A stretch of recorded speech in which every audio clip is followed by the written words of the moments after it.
want to welcome everybody to the 2014 Annual Patient Conference. I'm Bob Goldberg, Executive Director of the Myositis Association.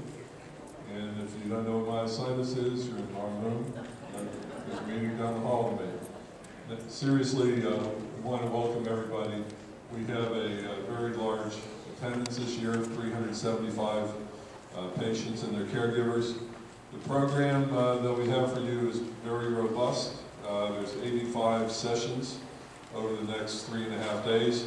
I want to make sure that you understand some of these sessions are repeated. So many of these sessions are concurrent. So if you see a session you want to go to and you're regretting that you can't be at another session that's going on at the same time, make sure to check the program, and hopefully everybody who's registered and has received the materials has this program. Check in there because the sessions are repeated. Sometimes the repeat session is in the evening. We've now started doing evening sessions on Thursday and Friday. And we're trying to capture as many opportunities as possible for you to see and hear the information that you need to receive. The other thing you should be aware of is when the conference concludes, the PowerPoint presentations will go up on our website.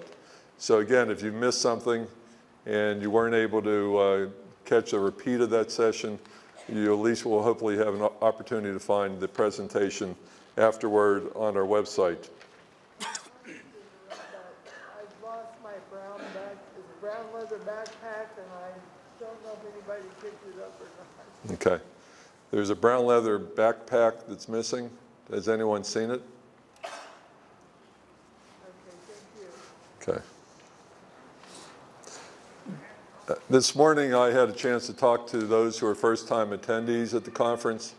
Probably half of those who are here at the conference are here for their very first time.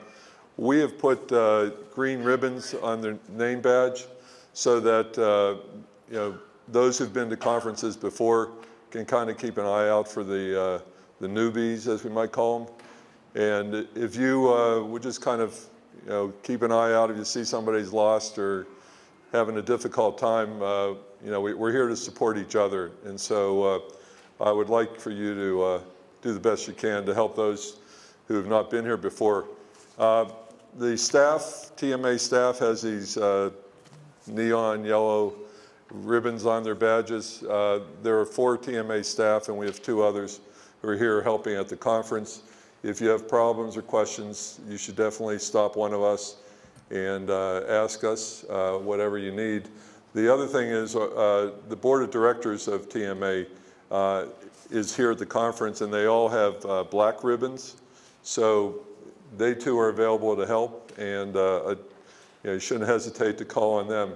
Sunday morning, we have a session called Meet the Board. It's a chance for you to get acquainted with those who are on the board of directors, understand their background, and understand a little bit about how TMA is governed. I hope you'll be there for that. You'll have a chance to meet all the board members, but I'm going to ask 2 of our board members to come up and briefly make some remarks. The first one is Augie DeAugustinis. He's the chair of the board, and I know he has his own welcome that he'd like to pass along to you.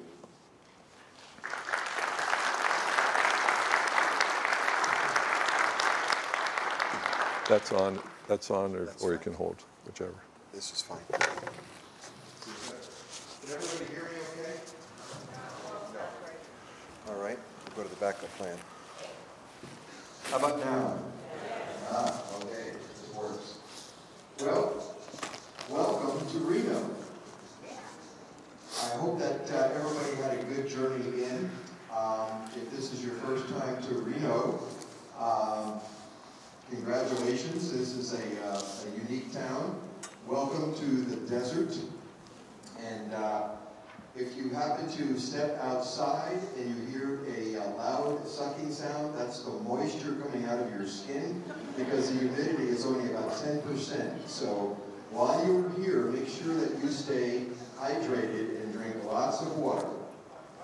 And as Bob mentioned, this is the Myositis Association Patient Conference, and I don't know if any of you are aware or if you may be here by mistake, but the camel races are also occurring this week, but they're just down the hall also. Actually, there's a lot of activity out here in Reno this week, besides the camel races, which is a real event that's going on here. We have the hot air balloon races, which start on Friday and go through the weekend. So, and then next week, they've got the Reno air races, if anybody is going to linger after the conference. So, I want to thank you all for making the effort to attend this conference. And I would like to say congratulations as well for being proactive in your own health care and for making the effort to travel all this distance to come out here to learn the new information that you're going to be learning about this weekend. And this is just going to be an exciting couple of days. And for the first time attendees, this is going to be your proverbial drink out of a fire hose. There's going to be so much information that you're going to hear and see about, and by the time you're leaving here, your head's going to be swimming. But it's a good opportunity after you get home and decompress for a couple of days. Get on the website and look back at some of these sessions that you went to, and then some of those that will be on video, some of those will just have the presentations, but that will help make everything gel. So, you know, it's never a good time to have myositis. However, just over the past year or so, it's been a very good time for research in myositis, and especially in the area of inclusion body myositis. Probably close to half of our attendees here are suffering with IBM, and I'm sure everybody is aware of all the good news that's going on. There's clinical trials underway, both with the follistatin gene therapy that Dr. Mendel is doing in Columbus, Ohio. Then you've got the Novartis BYN-338. And to that end, I want to just let you know now that tomorrow night at 7 o'clock I'm really talking to the IBM folks right now. I'm inviting you to come by to the session at 7 o'clock. That's going to have myself and one of the participants from the Novartis clinical study. We will be available to talk to you about our personal experiences in each of those clinical studies. And I just got finished with my Get Acquainted session, and I told them as an added bonus, tomorrow night I will be wearing shorts. And the reason is that I want to be able to show the positive effect that a clinical study on inclusion body myositis is having on someone. And this just gives us a lot of hope for a treatment coming down the road. And it's just going to be a great session tomorrow night, so make sure you make it. I have a feeling it's going to be pretty crowded. Something that Myositis Association has done recently is added a new thread on the new forum on our community forum on the website, and it's for clinical trials. And there's several of us that have been recruited to post about our experiences, and that's another way that you can go when you're at home and keep track of what's going on with clinical trials. And it's not just for IBM, it's for DM and PM as well. So is everybody here familiar with the community forum on the TMA website? You know, I hope some, I'll show my hands. How many people have been on the community forum? Okay, well, I just want to let you know next year I'm going to ask the same question, and I hope to see a whole lot more hands. So it's a great resource to get on there and read about and communicate with other people about what's going on with your specific disease. So another exciting bit of information is going to be coming out, and the first session on that is this afternoon at 3 o'clock. There's new approaches to exercise in dealing with myositis. And one of our MAB members will be conducting this, and I think that's actually the title, New Approaches to Exercise, and it's at 3 o'clock, and some new exciting information is coming out. And then I just want to offer this up. I'm going to do a shameless plug for a session that I'm presenting tomorrow morning, and I'm really talking to those who might be struggling out there dealing with the diagnosis of myositis. Whenever you get a diagnosis of an incurable disease, sometimes it's hard to get your head wrapped around it. And so I am going to be having a session tomorrow morning at 9:30, and it's called Finding Strength Through Faith. And if that applies to you, if you need some strength, and if you're finding problems with, it's affecting your faith as well, please come by. It's going to be a good session, and I promise you will come away with a much more positive outlook.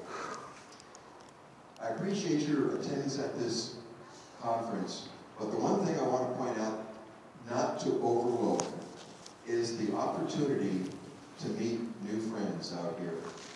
You know, we move this conference around to the different parts of the country each year, and this is an opportunity for people to get together from mainly out in the West, but there's a lot of folks here from Florida and from the Northeast. But reach out to these other folks. In your packet, you've got these cards that can rip apart, and you've got your name and email address on it. You rip them apart and then stick them in the back of your little identification badge that you're wearing. And then when you meet somebody and you find out that you've got something in common, just swap cards, and it's a great way to keep in touch after this is all over. So enjoy yourself for the next couple of days, and I'm going to turn this back over to Bob. So thank you very much for being here.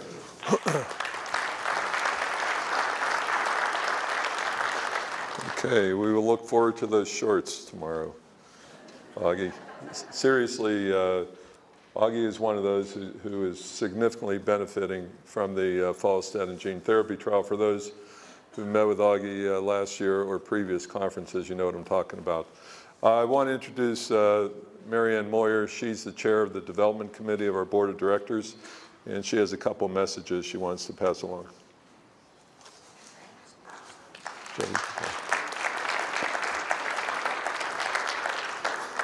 Is this one or podium? Is that one working? Yeah. I'd like to use that thing. Just bend it down here. Yes, this will work for me. I said, do I go up the ramp or the stairs? Somebody's already pointed out to me, oh, you're the one that fell off the stage last year. And that was before 0930. Anyway, thank you, Bob, and thank you all for being here.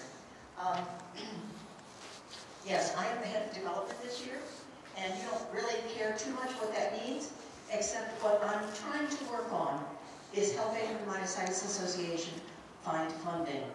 And I know that sometimes it feels like we have a lot of discussion about funding. This one is a little bit different. I have a question for you. How many of you are afraid of new technology? Come on, I'm not the only one. Okay, new technology makes me nervous. And if you ask my husband, he'll say, he's the one that has to do all the new software and hardware and phone apps and all that stuff in our house. Okay, let me ask you another question now. How do you feel about TMA? I'll tell you how I feel about it. I'm not afraid of it. TMA has been a big benefit to me because things like this conference, if I hadn't come to my first conference, I wouldn't have experienced my kid.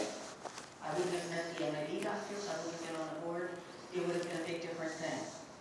So what do those two questions have in common? Well, what they have in common is that there's a new, to me it's new, technology that can help you to say thank you to TMA if you would like to. You know, I have a phone that's much smarter than I am. I just recently got rid of the flip phone, but I do use this occasionally. And this phone enables me to do something called text to donate $10. Now, you've probably seen that on television, right? There's been an earthquake in Haiti, and the Red Cross comes on and says, if you'd like to donate $10 to help the refugees or the people in Haiti, just text to donate. I don't know about you, but I never did. You know,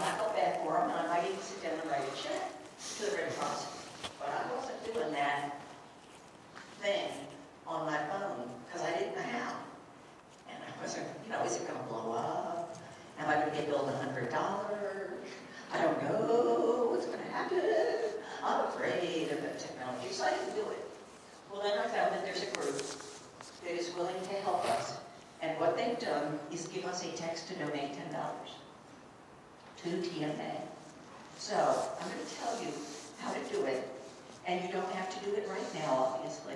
But on the bulletin board that I think is going to get put out there, right? Eventually we're going to have some sort of a message board out It's there already. Oh, it's there, cool. Yeah. I have an envelope with a bunch of little slips in it that tell you how to do this text to donate. So basically, what you do is you turn on your phone, and even a stupid flip phone will do it, so you don't have to have a smartphone. You turn on your phone and you access messaging. Where I got to that page? You access messaging, text messaging, and when it says where do you want to send that text message, you say, I want to send it to, it sounds like a telephone number, but it's not because it's too short, 85944, and I'm not going to do it now because my hands are shaky, and I would probably hit all kinds of different digits. But you would hit 85944, and then in the message space, you type in rare, as in how I like my steak, R-A-R-E.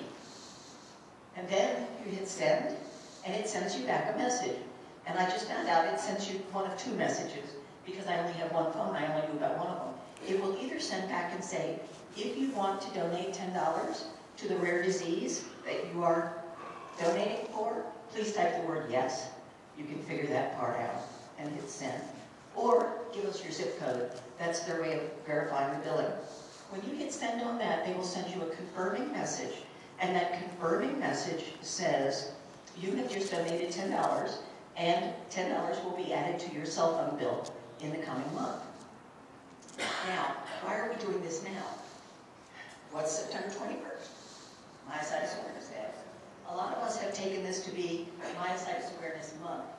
And so during the month of September, there is an organization called Every Life, and what Every Life does is support organizations like TMA who support people with rare diseases.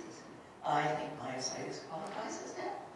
So supporting a rare disease, that's why we type in rare as our message. And so the Every Life Corporation, or excuse me, they're a nonprofit, what they do for the first 100 donors who do this text to donate, they are matching your $10 with another 10. And so TMA actually gets 20. They do that up to $1,000. I checked it just a couple minutes ago because they've given me a little website that, oh my gosh, I can check it with my phone. And we have currently $330 has been donated. And so we have 670 to go for that 1,000 match. I'm hoping by the end of today that there will be another 67 of you who will have done this, and we will get our 67 donations matched. And then after that, it's not matched, but through the month of September, Every Life will be tracking every single donation of the $10. And by the way, you can only do it twice. So, you know, if you hand this to your kids or your grandkids or whatever and tell them to do it, nobody's going to blow the phone bill with, you know, $5,000. But the idea is that between now and September 30th, this is good. So please tell your friends, tell your family, put it on your Facebook page. If you are a kit leader, this would be a perfect thing to send an email to your kit and say, hey everybody, here's the instruction, and here's those little slips that I will have out there on the message board that tells you 8544, rare, and then yes, or your zip code. And what you will have just done is you will have conquered a new technology if it was something that you hadn't done before. You will have said thank you to TMA, and you will have made me very happy. Thank you so much.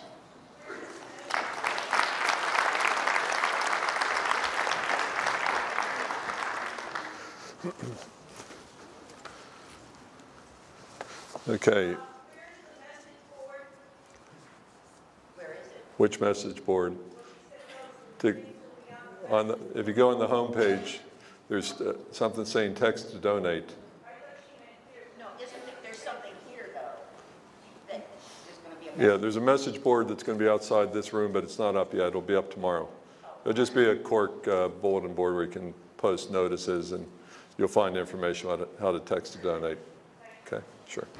Okay, we're going to try wrapping this up pretty close to 3 o'clock, though we may run over just for a few minutes. But I wanted to see how many here were diagnosed more than 10 years ago? Okay. The reason I ask that is those who knew the Myositis Association from the 1990s and early 20th century, 21st century actually, probably knew Betty Curry. Betty was the founder of what originally was called the Inclusion Body Myositis Association. It eventually became the Myositis Association of America. And then about 10 years ago, we renamed it the Myositis Association.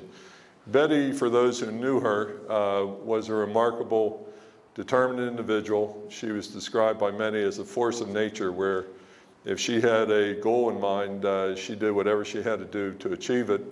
She was diagnosed with IBM probably around 1991 or 1992. She was in a clinical trial at the National Institutes of Health, and she literally walked the halls of NIH in her bathrobe, I'm told, though there are no pictures, which I would like to have seen if you knew Betty. But she went from room to room to find the other IBM patients and see if they'd be interested in forming an organization. So in 1993, Betty formed what was called the Inclusion Body Myositis Association. She ran it out of her kitchen, off her kitchen table, literally, I understand, for a number of years. Eventually, it grew, and TMA now has about 3,500 members. And we basically went from a little bit more than a dozen patients back then to 3,500 now. The reason I bring this up, Betty passed away about 2 months ago, and I think most people are probably aware of that. But particularly for those who were diagnosed a long time ago, I know you knew Betty well, and many of you had personal contact with her. I've been in touch with Betty's family and asked if it would be all right if we had a book circulated at the conference where if someone knew her or someone just wanted to express condolences, they could put in this book whatever thoughts they had. So we're going to, let me just show it to you so you'll see it. It's out, it's going to be out the registration desk area. It'll be there the next 3.5 days. If you have a chance, want to come by and write something in the book, please feel free to do that. The other thing is I would like to just ask for a moment of silence in remembrance of Betty, and if you please join me in thinking of her.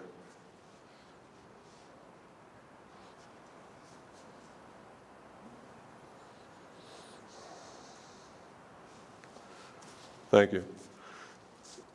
Next, what I'd like to do is, you're going to hear a lot over the next couple of days about what TMA has been doing. And 2014 is really turning out to be perhaps I wouldn't say a milestone year, but one of the most productive, remarkable years in the history of the organization. Many of you know that we're doing a lot more around Myositis Awareness Day this year. We published a Physician's Guide to Myositis. We recently mailed brochures and posters and other material to 2,000 physicians to get them more aware of the organization, and more importantly, to make sure their patients found out about us and encourage their patients to join a support group. So there's been a lot that we have been doing this year that would not have been possible without the financial support of one of our corporate sponsors. And so I'm going to ask a representative of the company to come up. We have the 2014 Service Award from the Myositis Association. It's being presented to, you probably know of them as Questcor Pharmaceuticals. Questcor, over the last 2 or 3 weeks, completed a deal where another company in Ireland, Mallinckrodt Pharmaceuticals, basically took over Questcor, and so the award is going to the autoimmune and rare diseases business entity. No, seriously, I'm kidding the guys from Questcor here. It's a mouthful, but anyway, It's the Autoimmune and Rare Diseases Business Unit of Mountain Crop Pharmaceuticals. So I'd like Gary Hogue, who is their Vice President for Medical Affairs, to come up, and want to present him with this award.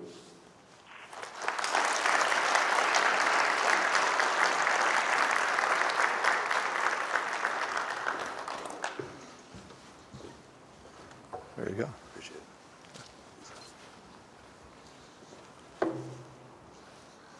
So it's my honor and privilege to accept this on behalf of Mountain Crop Pharmaceuticals. It's on. Is it on? Close it. Now? Right up to your mouth. It's on, just a little closer. All right. Well, I sort of got it wasn't on. All right, so again, on behalf of Mountain Crop and Questcore, I would like to thank very much the association and the individuals with whom certainly guide and steer it on a daily basis. It's one of the finest organizations we've had the privilege of dealing with. And certainly one of the most involved patient groups that we have the privilege of associating with as well. So I'd also like to acknowledge Dr. Todd Levine, who helped kind of rediscover a drug that was FDA approved, kind of forgotten on the shelf of history for a long period of time. And he brought it back and saw that there was a place for it for certain patients, and we'd like to really thank him for helping bring that back into awareness. We certainly look forward to continuing our relationship in the coming time. We're working to treat and hopefully ultimately cure myositis conditions. So again, thank you very much, and it's an honor to hope to continue this for the coming years.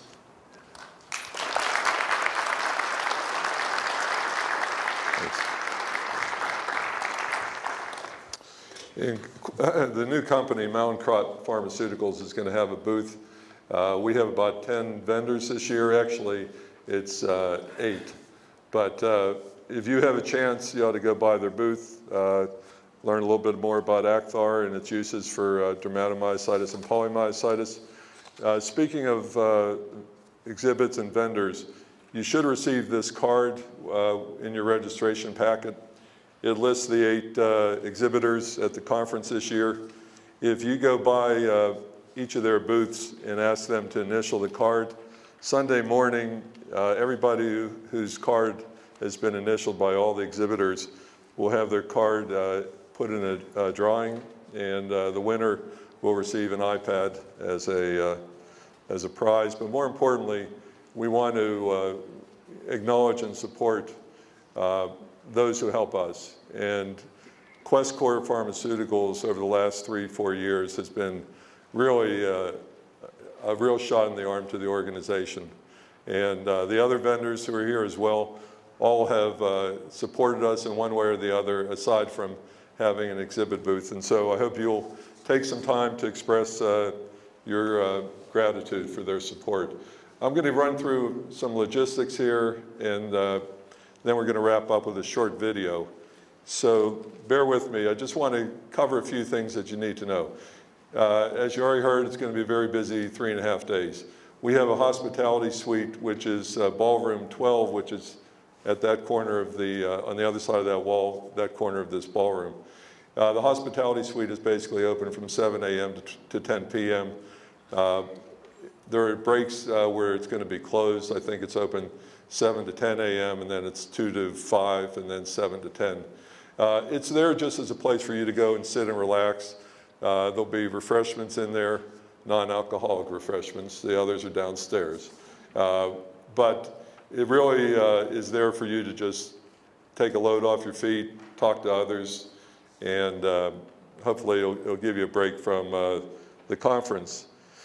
The other thing that we are doing, which we started last year and it proved very successful, is at the end of each day, there's going to be disease-specific rooms. In other words, there's going to be a room set aside for those with IBM, one for PM and one for DM. It's just a place, again, for you to go sit down, meet others who have your disease, talk about what you learned during the day, share information, exchange business cards, as you heard, and in a way just to connect with others. A lot of the information you're going to get from this conference is not going to be from the presenters, but it's going to be from talking to others, either in the end of the day sessions or at the breakfasts or lunches or over in the hospitality suite. But it's really a unique opportunity. I often tell people who wonder whether they should come to the annual conference, you know, that yes, we're going to be televising Saturday some of our sessions over the internet. They can sit home and watch it on their computer. You know, we will have the PowerPoints on the website. They can go look at those after the conference is over. But they're really missing out on the real, you know, value of getting everyone together in the same facility. And that is talking to each other, supporting each other, learning some of the tricks that others have you know, adapted to accommodate their situation. And so there's really a lot of learning that's going to go on outside of the formal sessions. I encourage you to take advantage of that. You should have received an email from us, those who have email, that there is a dinner Saturday night in the hotel here for those who are interested. It's going to be in the Capri Ballroom, which is a beautiful ballroom upstairs at the hotel. It costs $45 per person, and it'll be well worth the money spent if you can manage to do that or you choose to do it. There are outstanding restaurants in the hotel, and 4 of the restaurants are going to have food stations in this ballroom, and there'll be a chance for you to go by and sample their food, and again, spend some time socializing, talking to others. The dinner is going to be from 6:30 to 8:30. If you want to join us for dinner, the tickets for dinner are not on sale right now. They're going to go on sale tomorrow at the registration desk. You can buy them anytime tomorrow and Saturday up until 6:30. So I hope you'll at least consider that. A few other items. We are going to have some silent auction items outside. TMA always has a few items available to raise money for the organization. Some of them are more elaborate than others. One is a Boston holiday weekend where you have tickets to the Red Sox games, and you get to go on Freedom Trail and on a duck tour and a museum. And airfare is included to Boston, by the way, as well as these seats are box seats right behind home plate. So that's going to be available. The Pepper Mill has donated a weekend at the Pepper Mill, which is 3 days, 2 nights, $100 credit in the hotel that you can spend at a restaurant or spa. There's going to be some other items as well, and I hope everyone take an opportunity to at least see if there's something of interest to you. It's supporting TMA, and we appreciate the Pepper Mill's support by donating that weekend. The other thing you should be aware of, which is a little bit different than the last several conferences, we're still going out over the internet, as I mentioned, but we're also trying to film more of the sessions at the conference than we have in the past. There's an individual who has myositis who's a videographer, and he's got his crew here. They're going to be filming quite a few of the sessions, and if anyone does not want to be seen on camera before each of the sessions, the presenter is to ask if anyone does not want to be filmed, and if so, the videographer will make an effort to not have you on camera, or if you are on camera, they will delete that portion that has you on it. So I just want you to be aware of that if you're wondering, you know, what the cameras are doing in the room. The other thing which you found out about, hopefully in emails, is for the first time we are having the PowerPoint presentations on our website the morning of the presentation. So for instance, today, for those who have tablets or whatever, iPads, however you want to term it, or a laptop, if you go to TMA's website, you'll see something on the homepage saying annual conference PowerPoints. If you're in a session and this will happen, of course, you know, the screen is too far away from where you're sitting, you can't see the tiny, tiny print that some of these physicians insist on having on their PowerPoints. If you have your laptop or iPad with you, you can go online and follow the PowerPoint presentation that way. So 2 other announcements, and we're going to wrap up here and see a short video. We have some people here, and for those who were in Louisville last year, they were in Louisville as well. It's a group called RTI. They are doing muscle testing of IBM patients. They did it last year. They're doing follow-up with the patients that they tested last year. They're they're collecting historical information, measuring the impact of the disease. And they're also this time interested in interviewing caregivers to learn what impact it has on the family and the spouse and the partner, and capture that dynamic as well. So I'm going to ask the two from RTI to just stand so you can see who they are. If you are interested, some of you may have scheduled sessions with them. Sure, go ahead. Anyway, if you haven't had a session scheduled with them and you want to, after this, they'll be out of the registration area. Or if you ask the registration desk where they are, we can direct you. They're not real close. They're on the same floor, but they're at the other end. It's a little tricky to find them, but we're putting up some signs, so hopefully people will be able to find them. The other individual is Dr. Alexanderson in the room. There she is. Helen is a physician on our medical advisory board. She is working with Dr. Lisa Christopher Stein on a project where they are trying to put together 2 focus groups of dermatomyositis and polymyositis patients. They are trying to have these focus groups meet for 90 minutes sometime between now and Sunday. So you know what she looks like. If you're a patient of Dr. Stein, you're not eligible to participate. But if you are a dermatomyositis or polymyositis patient, are interested in participating, again, she'll be outside at registration after we're done here, and we can connect you with her if you miss her outside. So thank you, Helen. We appreciate you doing it. You're welcome to have a seat. She came all the way from Sweden, by the way, for this, so impressive. All right, well, last thing I want to do, the Myositis Association has been emphasizing the support groups of late, and one of the things we did this morning, we talked to the leaders of our support groups and provided them with a leadership manual. The manual is to help guide them in organizing a support group and running an efficient group and getting a large turnout and having sessions or meetings that are of interest and all the different ways that people can connect. But the other message that we're conveying to them is that it takes leadership to lead a group. I mean, it's not easy to pull together. Some groups are only 10 or 15 people, and other groups are as much as 50 or in one case over 100. And so it really takes some leadership skills. And so we included in their manual 2 videos on leadership. And one of the videos, really isn't, it's about leadership, but the message really is that every person can be a leader in their own way, whether you realize it or not. And it's true here for the conference, if you only touch one person over the next 3 days, you've made an impact. So it's not that you have to be a kid leader.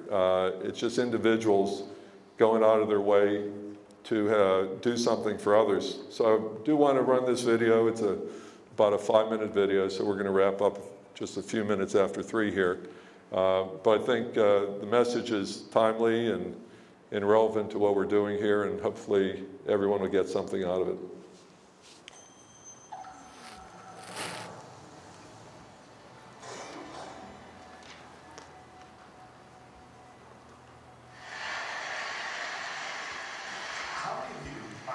Comfortable with calling yourselves a leader?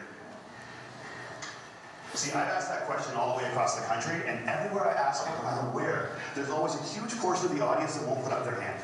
And I've come to realize that we have made leadership into something bigger than us. We made it into something beyond us. We made it about changing the world. And we've taken this title of leader and we treat it as if it's something that one day we're going to deserve. But to give it to ourselves right now means a level of arrogance or cockiness that we're not comfortable with. And I worry sometimes that we spend so much time celebrating amazing things that hardly anybody can do, that we've convinced ourselves that those are the only things we're celebrating. And we start to devalue the things that we can do every day. And we start to take moments where we truly are a leader, and we don't let ourselves take credit for it, and we don't let ourselves feel good about it. And I've been lucky enough over the last 10 years to work with some amazing people who've helped me redefine leadership in a way that I think has made me happier. With my short time today, I just want to share with you the one story that is probably most responsible for that redefinition. I went to a school in a little school called Mount Allison University in Sackville, New Brunswick. And on my last day there, a girl came up to me and she said, I remember the first time that I met you. And then she told me a story that happened 4 years earlier. She said, on my day before I started university, I was in the hotel room with my mom and my dad, and I was so scared and so convinced that I couldn't do this, that I wasn't ready for university, that I just burst into tears. And my mom and my dad were amazing. They were like, look, we know you're scared, but let's just go tomorrow. Let's go to the first day. And if at any point you feel as if you can't do this, that's fine. Just tell us and we'll take you home. We love you no matter what. And she said, so I went the next day and I was standing in line getting ready for registration, and I looked around and I just knew I couldn't do it. I knew I wasn't ready. I knew I had to quit. And she said, and I made that decision, and as soon as I made it, there was this incredible feeling of peace that came over me. And I turned to my mom and my dad to tell them that we needed to go home. And just at that moment, you came out of the Student Union building wearing the stupidest hat I've ever seen in my life. It was awesome. And you had a big sign promoting Shine Reno, which is Students Fighting Cystic Fibrosis, a charity I've worked with for years. And you had a bucket full of lollipops. And you were walking along and you were handing the lollipops out to people in line talking about Shine Reno. And all of a sudden, you got to me, and you just stopped, and you stared. It was creepy. This girl right here knows exactly what I'm talking about. And then you look at the guy next to me, and you smile, and you reached in your bucket, you pulled out a lollipop, and you held it out to him. And you said, you need to give a lollipop to the beautiful woman standing next to you. And she said, I have never seen anyone get more embarrassed faster in my life. He turned beet red. He wouldn't even look at me. He just kind of held the lollipop out like this. And I felt so bad for this dude that I took the lollipop. And as soon as I did, you got this incredibly severe look on your face, and you looked at my mom and my dad, and you said, look at that. Look at that. First day away from home, and already she's taking candy from a stranger. And she said everybody lost it. 20 feet in every direction, everyone started to howl. And I know this is cheesy, and I don't know why I'm telling you this, but in that moment when everyone was laughing, I knew that I shouldn't quit. I knew that I was where I was supposed to be, and I knew that I was home. And I haven't spoken to you once in the 4 years since that day, but I heard that you were leaving. And I had to come up and tell you that you've been an incredibly important person in my life, and I'm going to miss you. Good luck. And she walks away, and I'm flattened. And she gets about 6 feet away, she turns around and smiles and goes, you should probably know this too. I'm still dating that guy 4 years later. A year and a half after I moved to Toronto, I got an invitation to their wedding. Here's the kicker. I don't remember that. I have no recollection of that moment, and I searched my memory banks because that is funny, and I should remember doing it, and I don't remember it. And that was such an eye-opening, transformative moment for me to think that maybe the biggest impact I'd ever had on anyone's life, a moment that had a woman walk up to a stranger 4 years later and say, you've been an incredibly important person in my life, was a moment that I didn't even remember. How many of you guys have a lollipop moment? A moment where someone said something or did something that you feel fundamentally made your life better? All right. How many of you have told that person they did it? See, why not? We celebrate birthdays where all you have to do is not die for 365 days. And yet we let people who have made our lives better walk around without knowing it. And every single one of you has been the catalyst for a lollipop moment. You have made someone's life better by something that you said or that you did. And if you think you haven't, think about all the hands that didn't go back up when I asked that question. You're just one of the people who hasn't been told. But it is so scary to think of ourselves as that powerful. It can be frightening to think that we can matter that much to other people. Because as long as we make leadership something bigger than us, as long as we keep leadership something beyond us, as long as we make it about changing the world, we give ourselves an excuse not to expect it every day from ourselves and from each other. Marianne Williamson said, our greatest fear is not that we are inadequate. Our greatest fear is that we are powerful beyond measure. It is our light and not our darkness that frightens us. And my call to action today is that we need to get over that. We need to get over our fear of how extraordinarily powerful we can be in each other's lives. We need to get over it so we can move beyond it. And our little brothers and our little sisters, and one day our kids, or our kids right now, can watch us start to value the impact we can have on each other's lives more than money and power and titles and influence. We need to redefine leadership as being about lollipop moments. How many of them we create, how many of them we acknowledge, how many of them we pay forward, and how many of them we say thank you for. Because we make leadership about changing the world, and there is no world. There's only 6 billion understandings of it. And if you change one person's understanding of it, one person's understanding of what they're capable of, one person's understanding of how much people care about them, one person's understanding of how powerful an agent for change they can be in this world, you change the whole thing. And if we can understand leadership like that, I think if we can redefine leadership like that, I think we can change everything.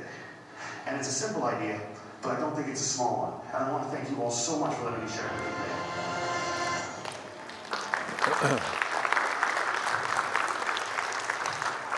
Okay, well, I think we all understand the message there is. Let's keep it in mind over the next 3.5 days. The rest of the schedule for today, we have 3 o'clock sessions coming up. Just stay seated for the moment.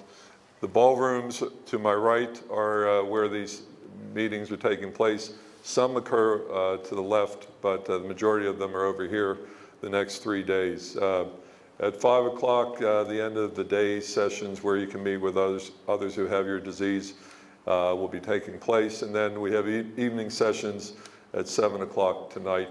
Tomorrow morning, there are early bird sessions at 7 a.m. Breakfast is in the same room at 8 a.m. So with that, again, I want to welcome everybody. Thank you for coming out. Do your best to follow his instructions, have an impact on somebody over the next 3 days, and let people know who've had an impact on you that they have. So thank you, and we'll see you around.